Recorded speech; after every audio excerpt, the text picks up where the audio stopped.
There was once a time when all of us Budokai Tenkaichi fans thought a next-gen sequel was just a pipe dream. So when that pipe dream was finally realized at Dragon Ball Games Battle Hour 2023, we were undoubtedly hyped. Ain't no fucking way! Sparking Zero has brought me many hours of joy, I can't deny that, and I'm glad it's real. I won't go back on what I've said previously, however. I still feel like, for me personally, Budokai Tenkaichi 3 is a better overall package of a game. But that doesn't mean there aren't things that are better in the new game which deserve some mentioning. I gave BT3 its props. Now it's time to give Sparking Zero its props with a list of 13 things that are better than its predecessor.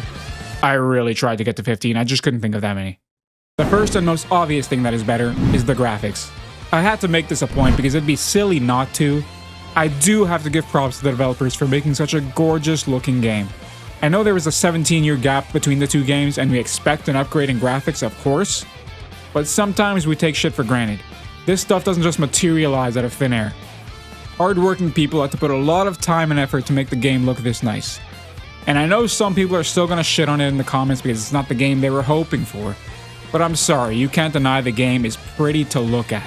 From the maps, to the transformations, to the attacks, to the sky. It's just all so beautiful. So props to you, Spike Chunsoft. Give your graphics team a raise. They deserve it. Next is the moment after transformations. What I'm capable of? Most, if not all, characters in the game have a unique pose that they do right after transforming. For some, their aura glows all nice and they just look badass. For others, they just pose a certain way that's reminiscent of the anime. Something that wasn't present in BT3, where characters would just revert to their idle stance after transforming. My personal favorite is Goku Black's pose when he transforms into Rose. I could literally bun off the match and just stand there all day looking like that. It's so sexy. Let me know if you have any of your own personal favorite transformation poses in the game because they basically all look great. Speaking of aura, I'm going to split this next one into two because I want to make the list longer. But when characters are charging, they look so sick with their aura around them. It truly makes you feel like you're in the Dragon Ball world. I know in my last video aura was a big thing I said was missing in Sparking Zero, but I meant that for when characters are just moving around normally or standing idle. I wish they had aura like in BT3 in those cases. But when they're charging, they undeniably look better in the new game than in the old game. Then, the max power charge effect is just really great the way it makes the entire atmosphere change, and rocks lift up into the air while charging into sparking mode.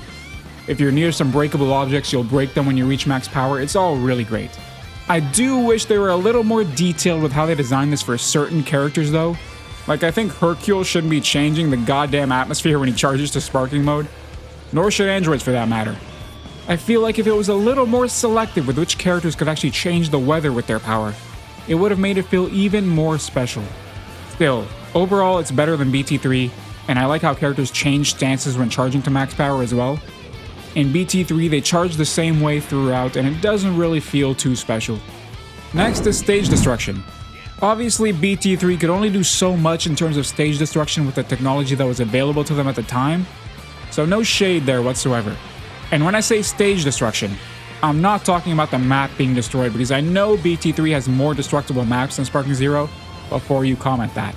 But the actual look of the map as the fight progresses gets more and more destroyed as the fight goes on.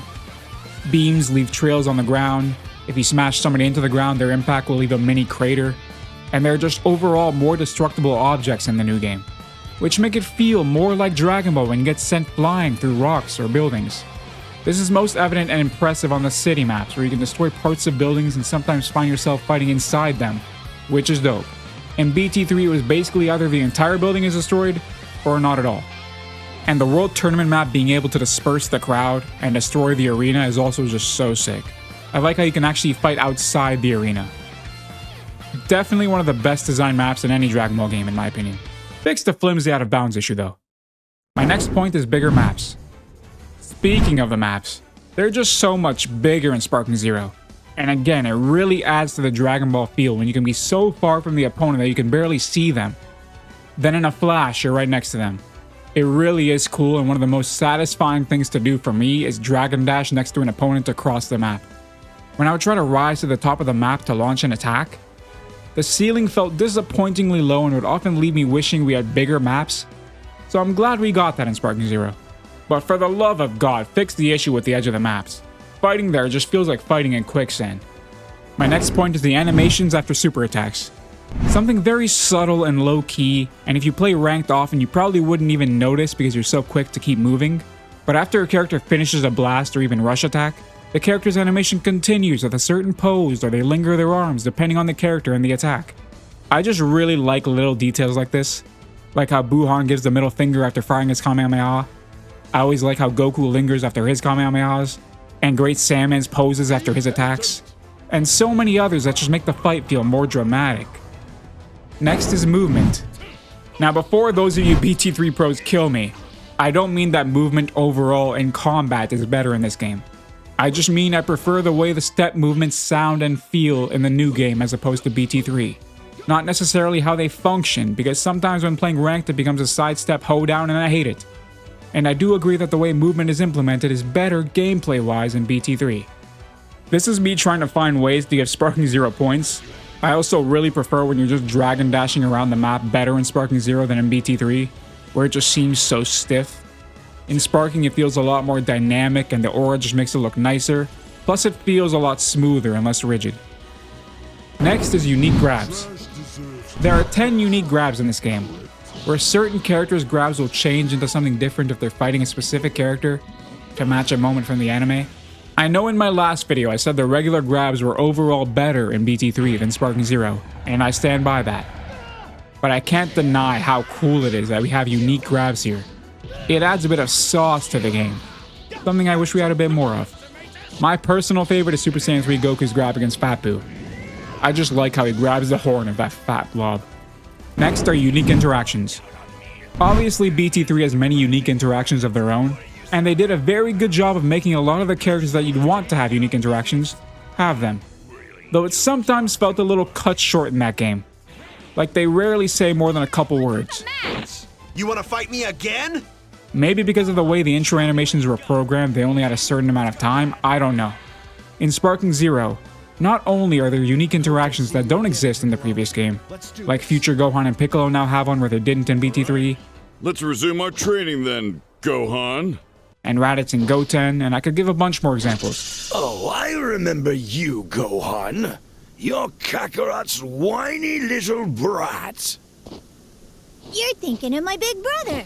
My name's Goten, Mr. Longhair. But now these interactions are actually allowed time to breathe, where characters are actually allowed to say full sentences to their opponents, and you can actually have a satisfying exchange before the fight, not just a quick little comment or quip. Let me know what your guys' favorite unique interaction in the game is in the comments, because I definitely haven't explored them all, and it'd be interesting to see what I'm missing. Next is the revenge counter perception thing. One of the coolest things they added to combat in the new game, the ability to counter a revenge counter by using perception, which gives you this mini little scene that gives every character something unique to say, or grunt. Oh, by the way, you do know he's a low-class warrior, right? You do know I'm a low-class warrior, right? Also, some characters like Super Vegeta will perception in their own unique way, and I just think that's so cool. It's a shame in my hundreds of hours of playing the game, I feel like I've only seen it a handful of times, because it's so hard to react in time to a revenge counter to pull it off. Next is chargeable beam attacks. Now I will agree with you guys that the sizes of the beams all being essentially the same in Sparking Zero is definitely disappointing. Like Super Kamehamehas being the same size as regular Kamehamehas. In fact, when I played BT3 and tested this out, it seemed like the size of each individual character's beam would actually get bigger the more you charged it up. It was hard to tell though, but certainly the sizes of beams there are different based on how powerful the beam is meant to be. In Sparking Zero, it's the same size no matter how much you charge it up and between characters, but you can't deny that it feels so much better. The way the characters pose and the way the Kamehamehas seem shaped like spears just looks extremely satisfying to me.